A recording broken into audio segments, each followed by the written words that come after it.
So we're here today with the Bellamy brothers in Enns, Austria. Hello, guys. Hello. How are you? How are you? Good. Good. Thank you. It's not your first time in Austria, is it? No. What's it like to be back? It's wonderful. It's been a long time since we've been in Austria, but we've been many times through the years. But it's great to be back. Happy you're here. I think you've been touring all over Europe and the world this year, right?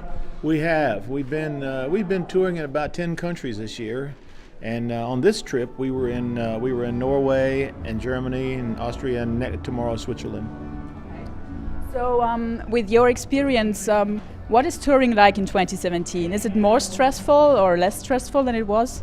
We're just older, that's the problem. But travel is a bit different because of the airlines. Everything has to be checked these days. That's a problem and a pain in the butt. But, the road is the road, and it's always been. It's just, we're just glad we can still do it. You've been doing this for some time. Do you think being brothers helped you with this? No, we hate each other. He's a terrible guy. We never had a problem with it. And some people think that's strange, but we really never had a problem. We always worked together, and so we live on the same ranch together in Florida, and it's. But we don't have the same wife. No. Let's redraw the line. So, how did you get into making music anyway? Did you start from a very young age? Was it in the family? How did you start? Yeah, we played music with our father. And our sister also in the very beginning, and then we sang in church, of course. But we played everything. Our father played the guitar, and I played accordion. Howard played banjo. Then we played guitar. Everything that came along, we learned to play, and so that it was just for fun, with our family, because we were like a kind of a poor farm family, and so we just played music for our own entertainment, but. Didn't really know we could make a living doing it, but ultimately we did. If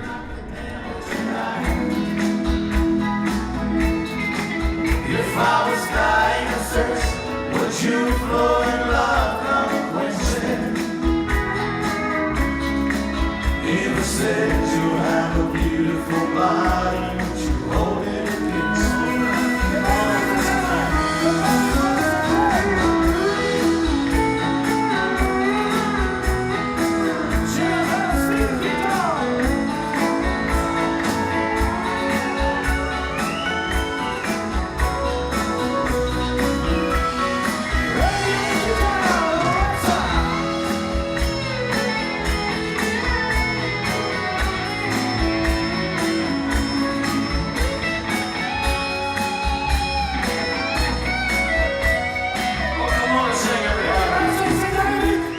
It's not always been country music that you've been drawn to, or has it?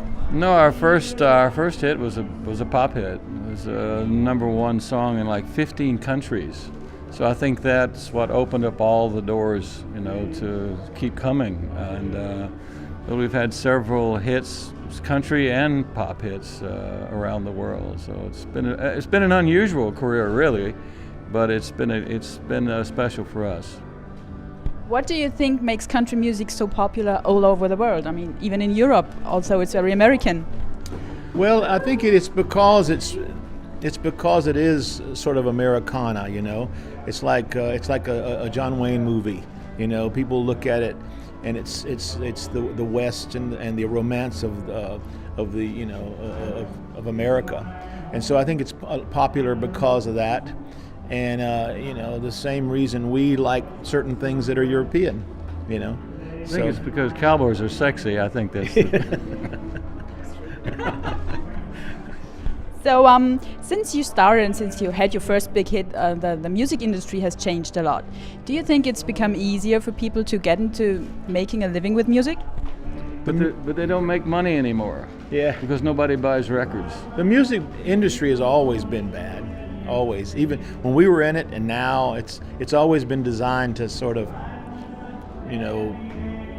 rip off the artist. The music, music is wonderful, but the music industry has always been very strange. Yeah. And they're always taking your money. It had the mafia in the music business, everything to make it. But they know that artists love what they do, so they take advantage. That's the business world. So. Yeah, but we all still keep playing music because we love it. So it's not all about the money. Is that part of the reason what you mentioned why you started your own label in the 90s? Yes, it was survival. It really was, and we were very fortunate. I think we were really the first, especially the first country act ever to start their own label. But we saw the signs. It didn't look good for the future, so we started, and that was 1992. Our label is actually 20 years old this year. It seems unbelievable, but it is. It's because when we started it, we had no idea if you could even do it. We didn't know if it would work or anything. So we've licensed from our label. We license music all over the world now. So yeah. Can't complain. So tonight you're playing for a sold-out crowd. What is it like after all these years when you go out on stage and play these hits that everybody's singing along? Is that still exciting after all this time?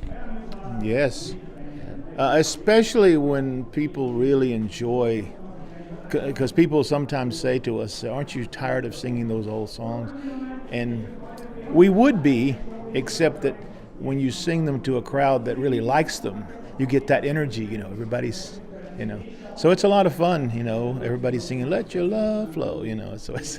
We're adrenaline junkies is what we are. Yeah. Do you still feel your nerves before you go on stage? Not so much. You don't feel anything at our age. Yeah, but we haven't felt anything in years. I'm happy to feel anything. But no, we don't really get nervous. We're the kind of band who kind of does what it does. So it's the same thing on stage as off, and it's not it's not us pretending to do something. It's just what we normally do. So. Very cool. And what are your plans for the rest of the year or for 2018 maybe? Well, we have just written our book, our first autobiography, and it'll be out in the first of the year. So we're looking forward to that. It was a lot of work, and there's 40 years of road stories, some very bad things in there. But it was fun, and we're really pleased with it. So that'll be out soon. And we're also going to South Africa in November. We're going back and tour in the States right now, but then we go to South Africa and Sri Lanka this year before the end of the year. So another big trip. With the smallest of dreams.